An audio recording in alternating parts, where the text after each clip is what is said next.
திமுக பாராட்டு விழா வச்சுட்டாங்க. அடுத்து நீங்க வந்துட்டீங்க. அடுத்து அதிமுக வர்றாங்க, தேமுதிக வர்றாங்க. யாருக்கு இதுக்கு முழு தகுதி இருக்குன்னு நினைக்கிறீங்க? நான் உங்ககிட்ட விட்டுறேங்க. எப்பொழுதுமே தம்பட்டம் அடிப்பவர்கள் நாங்க கிடையாது. நீங்களே பண்ணுங்க.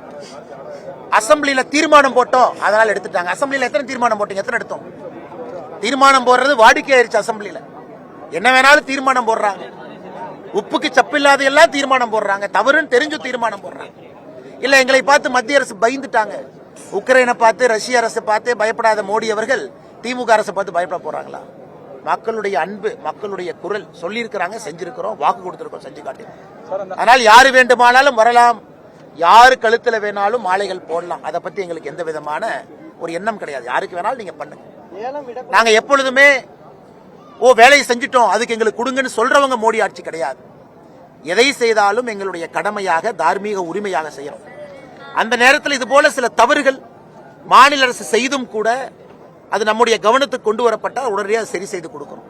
ஆனால் எந்த கட்சி வேணாலும் வரலாம், எந்த கட்சி வேணாலும் பேசலாம். ஆனா பத்திரிகை நண்பர்கள், அரசியலமைப்பு சட்டம் தெரிஞ்சவங்க. MMDR ஆக்ட், மைன்ஸ் ஆக்ட், அதை கொண்டு வந்ததுக்கு அப்புறம் இந்தியாவில் எத்தனை இடத்துல ரத்து பண்ணிருக்காங்கன்னு மட்டும் ஒரே கேள்வி உங்க முன்னாடி வைக்கிறேன். எத்தனை இடத்துல?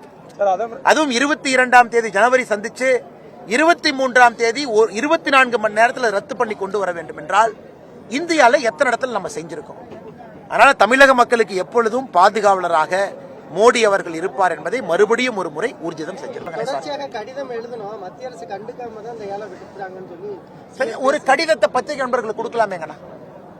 நான் முதலமைச்சர்கிட்ட கேட்கறது, ஐயா நாங்க மத்திய அரசுக்கு இதை எதிர்த்து கடிதம் எழுதணும், ஏலத்திற்கு முன்னாடி சொல்றேன். நான் இன்னைக்கு ஒரு படி மேல போய் சொல்றேன். தமிழகத்தினுடைய கனிமவள அதிகாரிகள் கடிதம் 477 ஏக்கர்ல மட்டும்தான் பல்லுயிர் தளம், மிச்சம் இருக்கக்கூடிய 4980 ஏக்கர்ல எந்த பிரச்சனை இல்லைன்னு சொல்லிய பிறகுதான் ஏலமே வருது.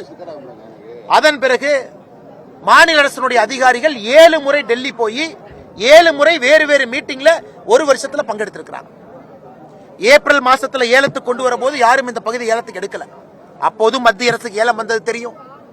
ஏப்ரல் மாச ஏலத்துல யாரும் எடுக்காதனால ஜூன் மாசத்துல மறுபடியும் இந்த பகுதி ஏலத்துக்கு வருது.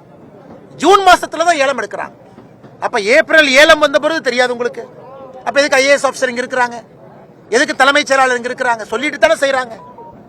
அதனால் மத்திய அரசு இதை முழுமையாக இதை கொண்டு வந்ததே மாநில அரசு சரி என்று சொன்ன பிறகுதான். இன்னைக்கு முதலமைச்சர் நாங்க கடிதம், தயவு செஞ்சு ஒரு கடிதத்தை காட்டுங்க. ஏலம் விடுவதற்கு முன்பு நீங்க எழுதிய கடிதத்தை வெள்ளை அறிக்கை.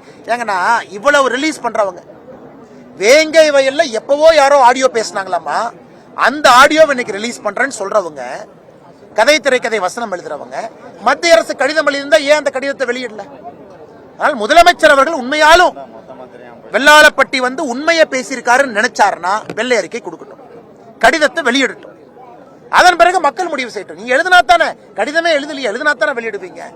ஆனால் முதலமைச்சர் அவர்கள் பொய் சொல்லக்கூடாது என்பது என்னுடைய தாழ்மையான வேண்டுகோள். தவறு நடந்திருந்தால் தவறு நடந்திருக்கு, அடுத்த முறை சரி செய்யணும் முதலமைச்சர் சொல்லட்டும்.